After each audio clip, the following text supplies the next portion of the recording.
Noir est la couleur du frère. Bonjour les frères, bonjour les sœurs. J'espère que vous m'entendez bien. Noir est la couleur du frère. On revient aujourd'hui. Ça fait un petit moment qu'on n'était pas venu. Et là, on va revenir pour parler, une fois n'est pas coutume, de la Palestine.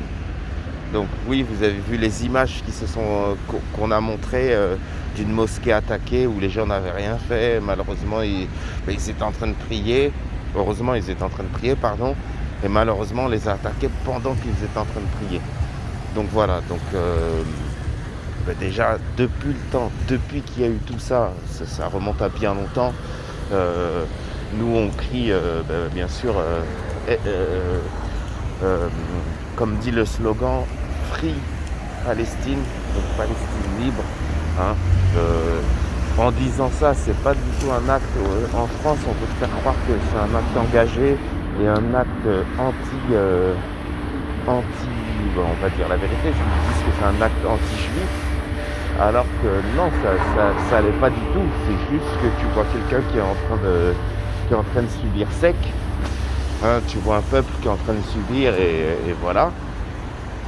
Et que tu vois des injustices et il faut juste les dénoncer et ça n'a rien à voir. Ça veut dire que moi, après avoir fait cette vidéo, je peux aller m'asseoir et manger chez un ami juif sans problème. Hein. Moi, j'ai pas dit qu'on était contre les juifs. J'ai dit Free Palestine. J'ai dit qu'il faut aider ces Palestiniens. Et si c'est des juifs qui les persécutent, pardon, eh ben c'est pas de ma faute.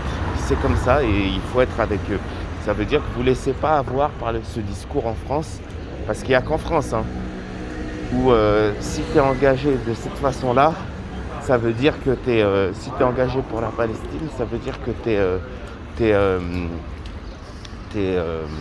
antisémite.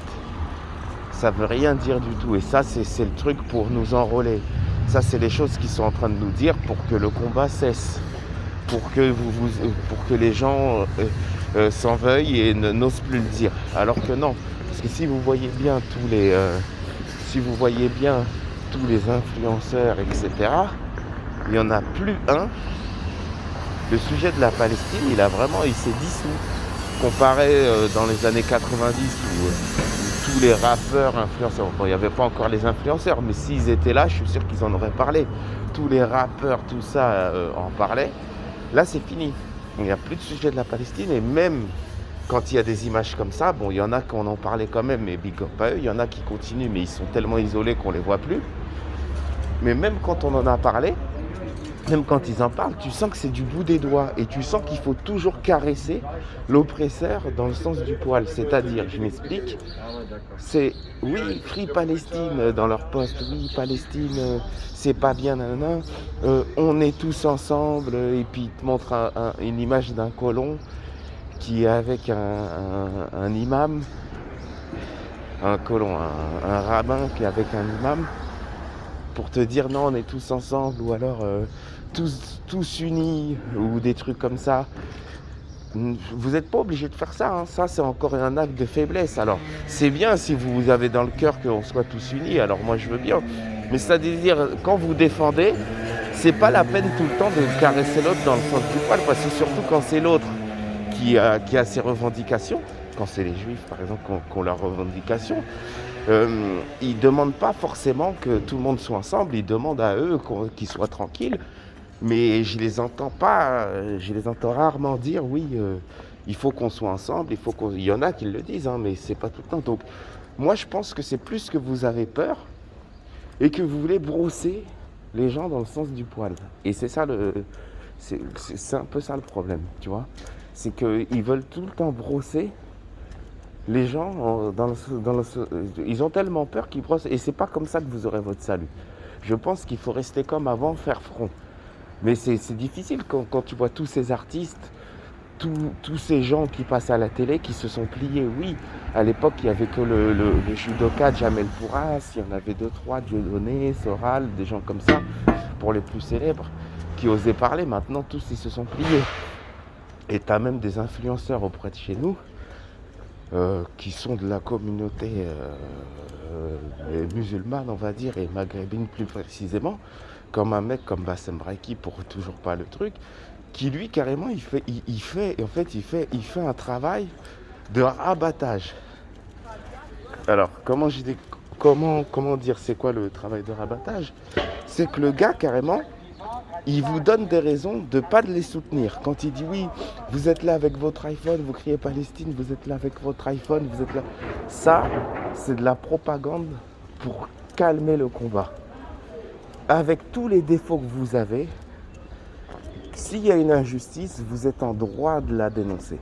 Que vous ayez même un drapeau juif chez vous. C'est-à-dire que même des propres personnes, des propres Israéliens, ils sont capables, ils ont le droit de dénoncer. C'est pas parce qu'ils sont Israéliens, nous on fait pas de sectarisme. Si tu trouves que moi, par exemple, un Renoir, dans mon propre bled d'origine, s'il y a quelque chose qui se passe mal, eh ben, je vais dire, moi, il y a un truc qui se passe mal.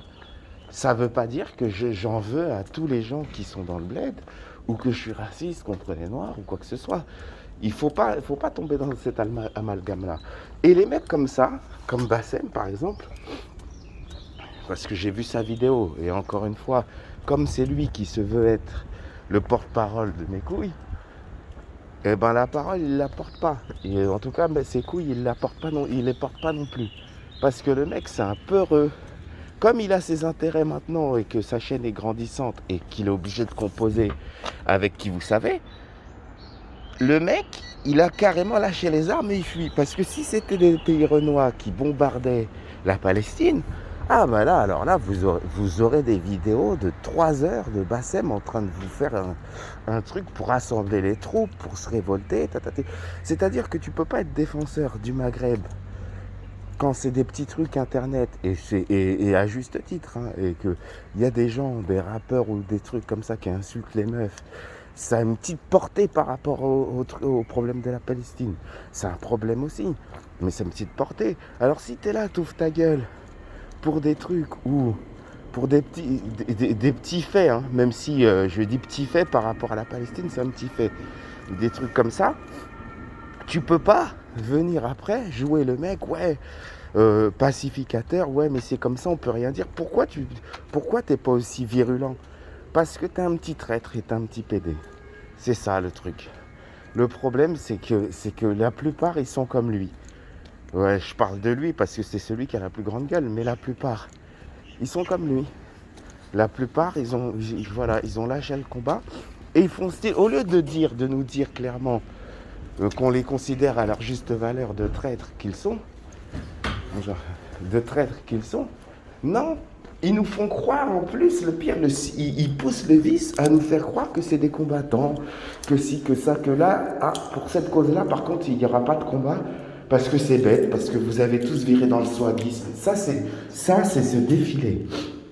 Et tu nous auras pas comme ça, toi là, le prophète de Lyon là. Tu nous auras pas comme ça.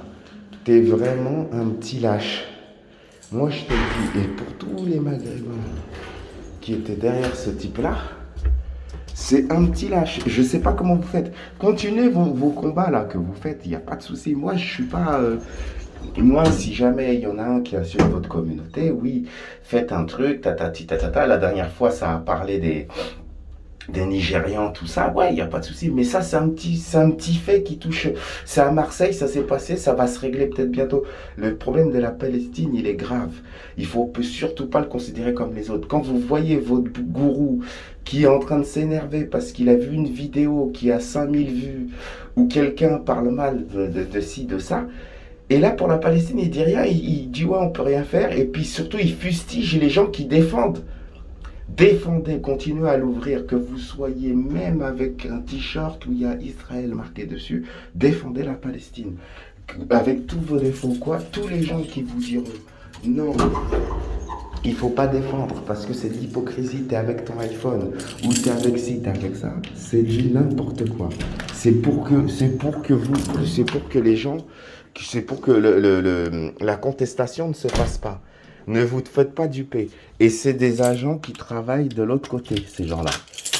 Il ne faut pas leur faire confiance. Bassem, comme tant d'autres, de travailler de l'autre côté. Tous ceux que vous voyez à la télé qui font rien, Bassem, si ça... Bon, il y en a, les pauvres, quand ils parlent pas, ils défendent pas. Moi, je préfère quelqu'un qui parle pas, qui défend pas, qui défend rien, Donc ça veut dire quand il y a ce sujet-là, il défend pas, mais il a jamais défendu. Que quelqu'un qui choisit ses sujets, et quand il voit que c'est chaud, oh non, là, carrément. Vous avez vu la vidéo de Bassem quand il parle de ceux qui parlent de la Palestine? Il fustige les gens Mais même s'ils ont des défauts, lui, il a bien parlé, il a bien défendu des fois les rebeux, les maghrébines. Et alors, on lui a pas demandé d'être parfait pour les défendre. Des fois, il avait raison. Donc, méfiez-vous de ces gens-là, je vous en supplie. Le combat continue, il faut parler. Et quoi que vous fassiez, même si vous êtes le dernier des poivreaux, il y a cette injustice-là qui se passe. Parlez-en. Parlez-en.